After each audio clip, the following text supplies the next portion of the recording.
All right, so let's talk about it. Joining us, Morning Joe co-host and staff writer for The Atlantic, Jonathan Lemire, Puck's chief Washington correspondent, Leanne Caldwell, former Ohio State Senator Nina Turner, and partner at Elias Law Group, Jackie Lopez. Her practice focuses on laws governing politicians and voting rights.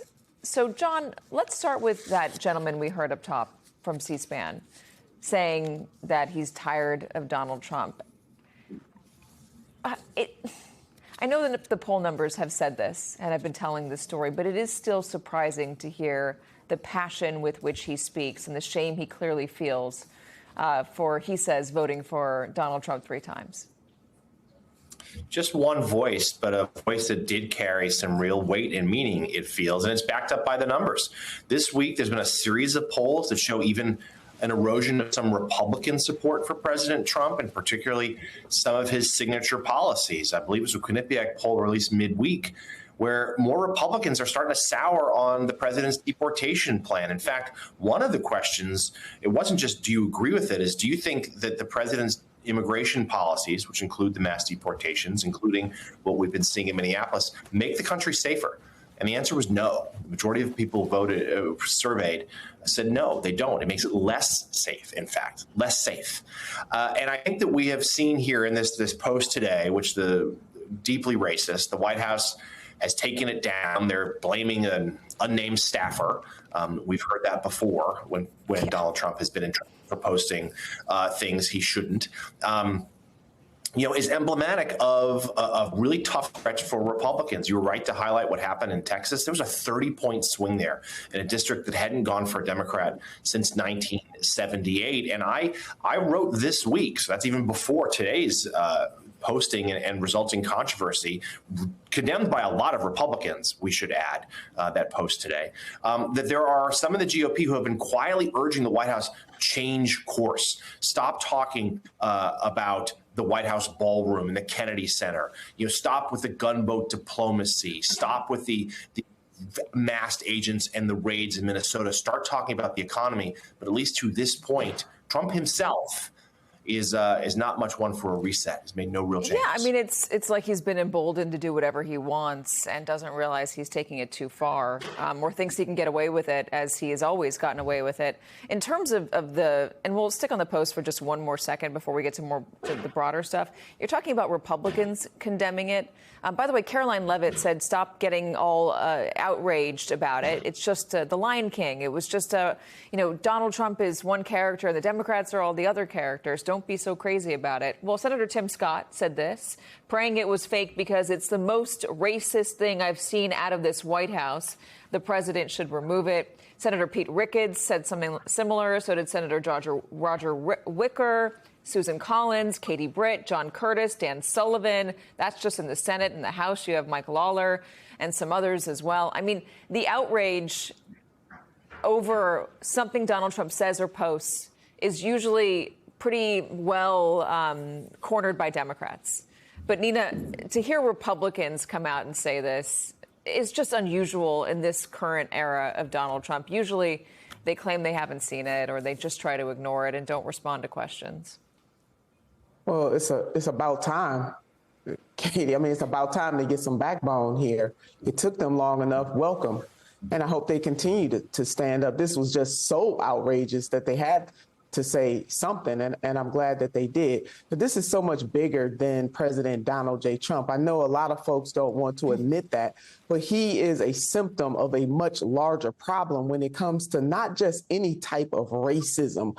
We're talking about anti-Black racism. We're talking about this kind of depiction of Black people, especially Black descendants of enslaved people, as somehow being monkeys or apes, lesser human, is rooted in pseudoscience that has been propagated in this country since the beginning to justify the dehumanization and to justify the holding of Black people as chattel slaves. So whoever created it knew exactly what they were doing. The president knew exactly what he was doing. And Caroline Levitt owes the Black community an apology for saying, just get over it. It's funny to me how, Katie, Black people are the only people asked to just get over it. We cannot get over that kind of mockery and that kind of display, which is rooted in an anti-Black bigotry that, again, says that Black people are somehow subhuman, closer to the apes, to the monkeys,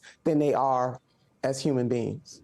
Yeah, and I will say that there are Republicans on that list that I mentioned who have condemned it, including Don Bacon, who are saying that the Obamas directly need an apology from President Donald Trump. So far, we have not gotten an apology, only an assurance that he was not the one who posted it, which is what Pastor Mark Burns just said today, that he spoke to the president, and the president assured him clearly and unequivocally, he says, that he did not post it. Leanne, why is this touching such a nerve among Republicans in Congress?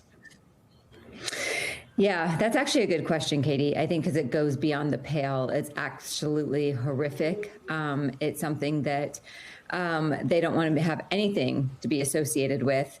But I was actually surprised that so many Republicans have come out against it, because they have been so reluctant to say anything publicly. What they have been doing throughout this entire Trump second term is taking up their problems with the administration privately, calling him directly, talking to his aides, talking amongst each other, but being unwilling to say anything publicly.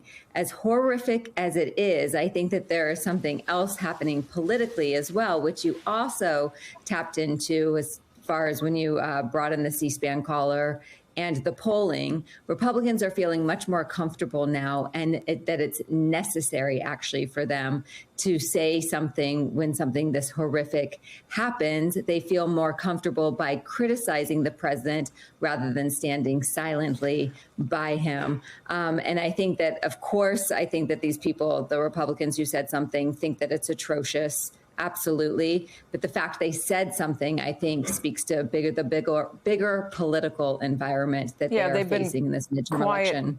For a long time on a lot of things. So it is notable that this is a thing that they're speaking out on. In terms of that fear and that nervousness about their own electoral prospects, Axios is reporting that the Senate, Republicans are worried about the Senate. And I tried to put that into context, Leanne. I'm hoping that you can help expand there or push back maybe. The idea that Democrats could win the Senate seemed pretty far-fetched a year ago. Leanne, what has happened in the ensuing year to make it less far-fetched?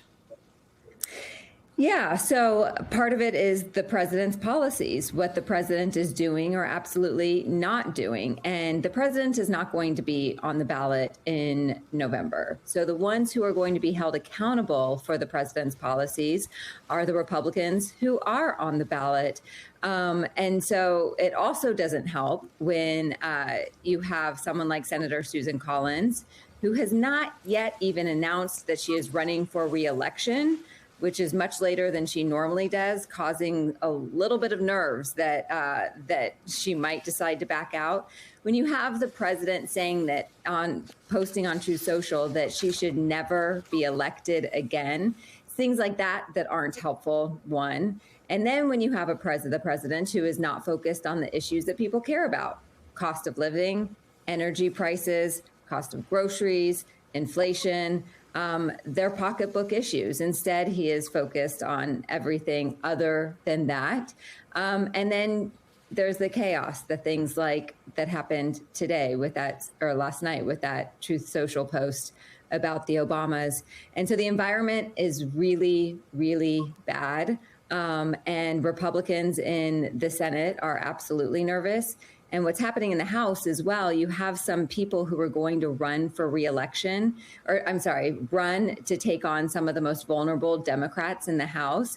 And 3 Republicans who were expected to jump in the race in the past couple of weeks have decided not to. And so it's another sign of how bad the environment is for Republicans. That is so interesting. And so on that note, there is a push, Jackie, for the SAVE Act in Congress to change some of the rules around elections federally, or to standardize some of the practices.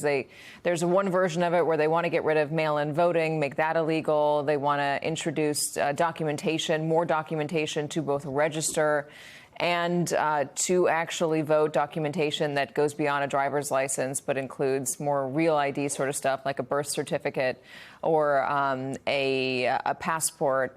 Why are Democrats so up in arms about this? Why are election watchers warning that this could lead to disenfranchisement? Look, because this is the president trying to change the rules around how elections are run in this country. And, you know, the SAVE Act, to boil it down, what it means, voters are going to have to show up to the polls with a passport or a birth certificate to be able to vote. I don't know about you, but I don't think most people I know have that handy, ready to go when they go out the door to vote on election day. And there's no reason for it. They're trying to disenfranchise voters and control the rules of the election. When you say there's no reason for it, what do you mean? There is no crisis in this country of non-citizens voting. There's no evidence that we need that level of proof at the polling places for people to vote. We have robust state processes by which people register, provide information, and their eligibility is confirmed. So this idea that we need you to show up to the polls with your original birth certificate or your passport to know you're a United States citizen is baseless. What they're really trying to do is disenfranchise voters.